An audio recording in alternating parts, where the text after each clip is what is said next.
Bismillahirrahmanirrahim. Assalamualaikum warahmatullahi wabarakatuh. Sobat-sobat ngabarin kabar, semoga selalu dalam keadaan sehat walafiat, serta diberikan rezeki yang halal, berkah, lancar, dan juga banyak. Pak Jokowi menderita penyakit kulit, dan menurut gua, beliau itu sedang diuji kembali kesabarannya, ketakwaannya, kesolehannya, agar derajatnya itu ditinggikan lagi. Kenapa gue bisa bilang begitu? Kalau orang pembenci bilang bahwasannya itu azab karma, gue nggak begitu. Gue berkaca dari kisah Nabi Ayub ya. Bagaimana Nabi Ayub diuji sama Allah Subhanahu wa taala dengan dikenakannya penyakit ya bertahun-tahun ya, lama. Untuk apa? Untuk menguji kesabarannya dan ketakwaannya. Artinya kalau kita berkaca dari Nabi Ayub kepada Pak Jokowi bahwasannya itu ya beliau Pak Jokowi ini disayang sama Allah. Kan boleh kita berpikiran begitu. Ya, tapi ini ada pandangan menarik dari Bapak, bukan partai politik, yang mengkonter narasi dari Prof. Ikrar yang membicarakan ya apa yang terjadi kepada Pak Jokowi, apa yang sedang diderita Pak Jokowi, yaitu terkena penyakit kulit. Bagaimana nih ya? Nah, menurut BPP, otak Ikrar itu rusak berat. Kok bisa ya? Ya udah, kita nggak usah lama-lama. Mari kita simak saja apa narasi pandangan dari Bapak bukan partai politik. Let's go play. Ya, teman-teman, kembali kita akan bahas tentang profesor kita yang satu ini ya. Bukan partai politik, menempatkan diri sebagai antitesis dari siapa saja yang menyampaikan satu tesis yang menurut bukan partai politik agak bias dari prinsip atau nilai-nilai NKRI. Karena itu kita akan bahas tentang cara seorang yang mengaku adalah guru besar, yang sebenarnya sudah diakui ya, tetapi kemudian kita sepertinya perlu mempertimbangkan pengakuan ini ketika performa di akhir-akhir atau di era sekarang ini ketika membahas tentang isu politik yang berkaitan dengan Pak Jokowi, yang menurut kita sudah bias ya, artinya sudah tidak asimetris, tidak sebangun dengan tujuan bernegara, sekalipun beliau mengklaim ya untuk membuka sebuah ruang atau channel yang undangannya adalah untuk memperbaiki Indonesia jauh lebih baik. Tentu kita ragukan dalam konteks itu. Nah, apa yang ingin saya sampaikan ini berkaitan dengan apa yang beliau buat dengan konten yang dipublish di akun beliau, ya, Ikrar Nusa Bakti, yang memberikan ulasan terkait dengan wajah Pak Jokowi yang rusak parah ya. Yang menurut saya ini adalah sesuatu yang jauh dari apa yang kita harapkan ya.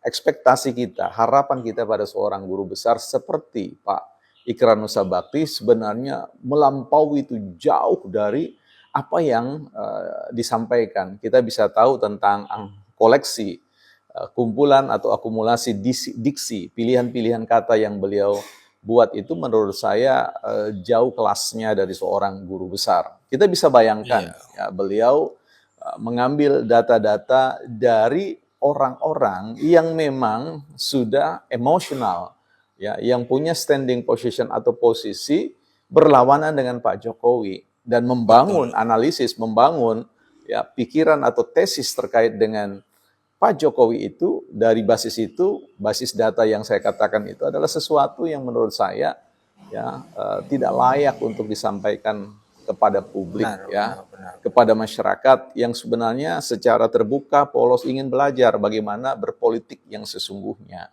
Karena itu okelah, silakan saja Pak Profesor Ikrar Nusa Bakti menyampaikan dalam perspektif yang demikian, tapi akan ada pihak atau katakanlah di sini bukan partai politik akan mengambil posisi sebagai antitesis dari tesis yang disampaikan ya, mengambil posisi anti terhadap pernyataan yang disampaikan oleh Prof. Tentu dalam hal-hal tertentu. Kita berharap bahwa ada banyak juga yang sebenarnya bisa diterima bagi kita. Persoalannya adalah ketika kita melihat posisi dari Profesor Ikrar Nussabakti, ya saya tidak ingin mau menguliti tentang persoalan bagaimana relasi politik, ya ekonomi politik pada masa di mana harmonisasi terjadi antara beliau dengan Pak Jokowi, sehingga beliau didaulat menjadi seorang duta besar, ya. Ini duta, ya, duta ini perwakilan Indonesia yang mencerminkan tentang kekayaan intelektual, kekayaan budaya, kekayaan spiritual bagi ini di Tunisia. Nah, kita tidak tahu perkembangan politik apa sehingga membuat beliau tercabut dalam konteks penugatan tersebut. Apakah memang sudah selesai masa kontraknya atau tidak, itu bukan urusan kita. Tapi yang kita mau urus di sini adalah persoalan apa yang kita kenali dalam konteks posisi, ya, standing position dari pikiran Profesor Ikrar Nussabakti yang di dalam judul ini kita tuliskan, ya, Profesor, ya, Ikrar Nussabakti otaknya rusak berat, ya. Dan itu saya ditriggeri atau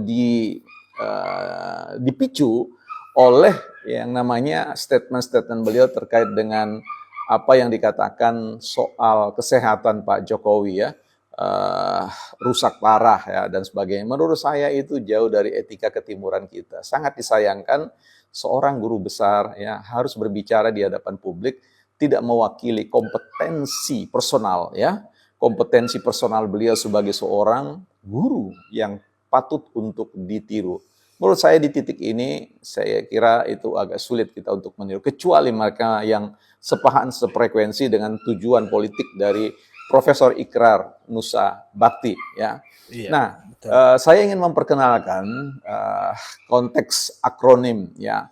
Otak, kalau kemarin kita bicara tentang nah itu ya, tolol, ya. Tapi hari ini kita mau bicara tentang otak, ya, seinquote otak, ya. Otak itu adalah akronim dalam bahasa Indonesia yang saya create, ya, yaitu OT-nya itu adalah orientasi, ya. A-nya adalah akal, ya. K-nya adalah kacau. Jadi orientasi akal yang kacau, ya. Jadi otak Profesor kita ini kacau, ya, rusak berat, ya, dalam pengertian agak sulit seorang dengan kapasitas, ya, kompetensi yang menurut saya sudah melangit, quote melangit, itu kemudian terhempas begitu jauhnya ke jurang, ya, karena berbicara tentang membangun sebuah analisis, membangun sebuah pikiran, ya, itu di atas data-data yang sudah sangat subjektif, ya. Jauh dari objektivitas. Inilah yang kemudian kita sayangkan dari seorang guru besar. Persoalan ketika beliau mengatakan berbalik dari seorang pendukung berat Pak Jokowi menuju orang yang pengkritik sejati Pak Jokowi, yang menurut saya itu adalah sebuah penetapan posisi yang sangat berpihak. Sebagai seorang profesor, sebagai seorang guru besar, seharusnya dia berpihak pada sistem nilai yang ada, bukan pada konteks bagaimana ia membangun rasionalisasi supaya Jokowi, ya, bangunan pencitraan Jokowi itu adalah negatif, ya, profiling. Ini yang menjadi buat saya tidak masuk akal, ya. Nah, jadi otak orientasi, ya, orientasi atau tinjauan akal beliau itu rusak, ya, dan ini kita perlu berikan lampu sen, ya, artinya kita ingatkan kepada beliau untuk tetap menjadi seorang profesor politik yang bisa kita belajar dari beliau, ya. Nah, tetapi bagaimanapun juga selalu akan ada sisi yang baik. Nah, disinilah kemudian kita melihat bagaimana orientasi akalnya kacau, itu karena kita bisa lihat bagaimana beliau, ya, bisa menghadirkan sebuah judul, ya, Jokowi itu wajahnya rusak berat. Kita tahu manusia itu adalah didefinisikan disebut makhluk sel, ya, definisi kayak sel. Ada yang namanya sel yang hidup, ada namanya sel yang mati, ada yang namanya sel yang sakit. Ya, kita perlu tahu tentang kegunaan-kegunaan sel ini. Apapun yang ada di dalam tubuh kita, struktur bangunan tubuh kita ini didefinisikan dengan sel-sel. Baik sel yang sehat, sel yang sakit, dan sel yang mati. Nah, Ada yang kemudian termanifestasi keluar kelihatan simptom atau tanda-tanda bahwa ada suatu persoalan yang keliru, ada yang tidak berjalan dengan baik dengan sel-sel kita atau tubuh kita. Ya, jangan berpikir bahwa orang yang wajahnya itu glowing, kemudian di dalam tubuhnya sel-selnya tidak sakit atau tidak mati. Manusia pada waktu kapanpun akan mengalami 3 hal itu: penguatan sel yang hidup, kemudian perbaikan sel yang sakit, dan yang ketiga adalah menggantikan sel yang mati menjadi. Jadi ada, sepanjang seseorang itu hidup, dia punya potensi recovery, ya. Jadi Iya, sebenarnya yang kita harus lakukan adalah mendoakan Pak Jokowi, bukan kemudian betul. memburuk-burukan beliau di mata publik. Sekalipun seseorang itu punya kesalahan, Pak Jokowi sendiri sudah mengakui pada bagian-bagian tertentu bahwa saya manusia biasa, tidak terhindar Benar. dari kesalahan dan sebagainya, ya. Dan itu saya kira tidak perlu dipolitisir, karena bagaimanapun sebagai insan beragama, kita harus tahu, kita bisa menghargai ya, pengakuan-pengakuan seseorang. Tapi yang aneh, mengapa kemudian saya katakan Profesor Ikrar Nur Bakti ya otaknya kacau berat ya, rusak berat, karena orientasi Benar. akalnya ya kacau ya. Kacau. Ketika beliau mengatakan bahwa membawa-bawa Tuhan, seolah-olah memosisikan diri sebagai Tuhan untuk ya mengampuni dosa-dosa Pak Jokowi ya. Saya kira di hadapan publik kita tidak membicarakan dosa seseorang. Kita mau Benar. bicarakan sesuatu yang baik, apa yang pernah dikerjakan oleh seseorang, ya, mengapresiasi apa yang dikerjakan oleh Pak Jokowi selama menjabat sebagai wali kota, gubernur, dan juga sebagai Presiden Republik Presiden Indonesia yang ketujuh Republik dalam 2 masa Indonesia. periode, dengan pembuktian ya bagaimana diterimanya kinerja beliau yang kita pernah lihat 80 sekian persen ya tingkat approval ratingnya atau tingkat penerimaan publik terkait dengan apa yang dikerjakan oleh Pak Jokowi, sehingga publik sampai hari ini tidak surut untuk memberikan dukungan kepada Pak Jokowi dan semua mereka-mereka yang dipandang dapat dipercaya membangun, melanjutkan, mengambil tongkat estafet kepemimpinan untuk strengthen our nation, ya, Ya, memperkuat bangsa dan negara kita. Ini penting sekali ya. Jadi di titik ini ya saya kira kalau Profesor Ikrar Nusra Bakti kekecewaannya dimulai pada simpul yang namanya putusan MK, saya kira saya meragukan kompetensi dasar, kompetensi inti dari ilmu politik seorang Ikrar Nusa Bakti. ya begitulah tadi pandangan dari Bapak bukan partai politik ya. Panjang, lebar, jelas, clear. Jangan ngambil ranahnya Tuhan. Bilang itu azab lah karma ya. Nilai aja seperti biasa manusia. Apalagi seorang profesor tadi disebutkan oleh Bapak bukan partai politik. Wah, seorang profesor tuh nggak boleh memihak sebenarnya. Adanya posisinya di tengah. Nggak menjadi pendukung ataupun menjadi pembenci. Jadi masyarakat bisa tercerahkan lah ya. Bagaimana menurut pandangan sobat-sobat? Berikan pendapat ya di kolom komentar. Wassalamualaikum warahmatullahi wabarakatuh.